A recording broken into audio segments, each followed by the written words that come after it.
मेरठ सनसनीखेज मर्डर में दिल दहलाने वाला खुलासा। पति के 15 टुकड़े करने वाली बेवफा का क्रूर कांड। मुस्कान ने मारा, साहिल ने काटा, ड्रम में दफनाया। कातिल पत्नी के परिवार की गुहार, योगी बाबा करो इंसाफ। वारदात इतनी खौफनाक है कि मेरठ पुलिस बयां करते हुए थर्रा गई। Merchant navy officer Saurabh Rajput हत्याकांड पर पुलिस के खुलासे ने खलबली मचा दी है। कब हत्या हुई, किसने की, कैसे और क्यों, जानने के लिए इन तस्वीरों को देखिए। ये रिक्शा पर रखा ये ड्रम सौरभ राजपूत का ताबूत भी है और कब्र भी। 15 टुकड़े में बांटा सौरभ का शव ड्रम से बरामद हुआ है। पुलिस को ड्रम को ड्रिल मशीन से खोदना पड़ा क्योंकि इसमें सीमेंट से भरे शव के टुकड़े जम गए थे, मगर कंक्रीट की तहों के परत से भी अजीम गुनाह को छिपाया ना जा सका। मेरठ पुलिस ने सौरभ मर्डर केस का पर्दाफाश करते हुए दावा किया है। पुलिस के मुताबिक 4 मार्च 2025 को सौरभ राजपूत हत्याकांड को उसकी पत्नी मुस्कान और उसके बॉयफ्रेंड साहिल शुक्ला ने खौफनाक तरीके से अंजाम दिया। पुलिस के मुताबिक मुस्कान ने रात में सौरभ को खाने में नशीला पदार्थ दिया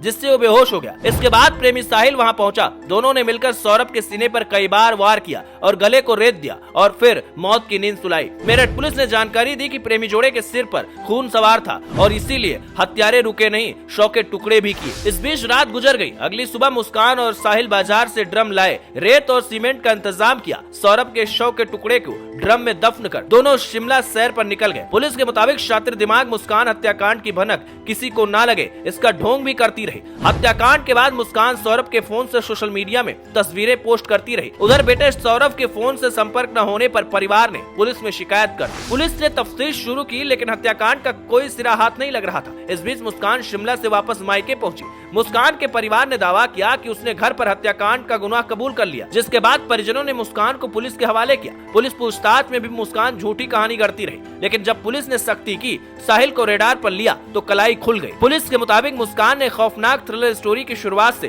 क्लाइमैक्स तक की हॉरर स्टोरी सुना डाली। बता दें कि सौरभ राजपूत ने मुस्कान से 2016 में लव मैरिज की थी। मुस्कान के साथ रहने के लिए सौरभ ने मर्चेंट नेवी की नौकरी तक छोड़ दी थी। सौरभ की नौकरी छोड़ने से घर में टेंशन बढ़ी तो मुस्कान के साथ वो किराए के घर में रहने लगा। साल 2019 में मुस्कान और सौरभ की एक बेटी भी हुई। सौरभ इस बीच विदेश में नौकरी करने चला गया, लेकिन इधर मेरठ में मुस्कान की नजदीकियां साहिल शुक्ला से बढ़ने लगी। मुस्कान के परिवार ने आरोप लगाया है कि साहिल अव्वल दर्जे का नशेड़ी है। मुस्कान को ड्रग एडिक्ट बनाकर उसने अपने शिकंजे में उसको फंसाया। सौरभ राजपूत को जब पत्नी के काला कारनामों के बारे में पता चला तो कलह बढ़ने लगी, नौबत तलाक तक पहुंच गई। लेकिन बेटी के खातिर सौरभ सब सहने को तैयार रहा, मगर मुस्कान को सौरभ से पीछा छुड़ाना था। साहिल के साथ मिलकर उसने पति की हत्या की साजिश एक साथ रच डाली। सौरभ के लंदन से वापस लौटते ही मुस्कान सही मौके के इंतजार में थी। मेरठ पुलिस के मुताबिक पूछताछ में मुस्कान ने अपना जुर्म कबूल कर लिया, लेकिन उधर कोर्ट में पेशी के वक्त मुस्कान और साहिल की वकीलों ने जमकर पिटाई भी की। वहीं मुस्कान के मायके वालों ने हत्याकांड में सौरभ राजपूत का पक्ष लिया। मुस्कान के परिजनों ने मीडिया से बातचीत में योगी से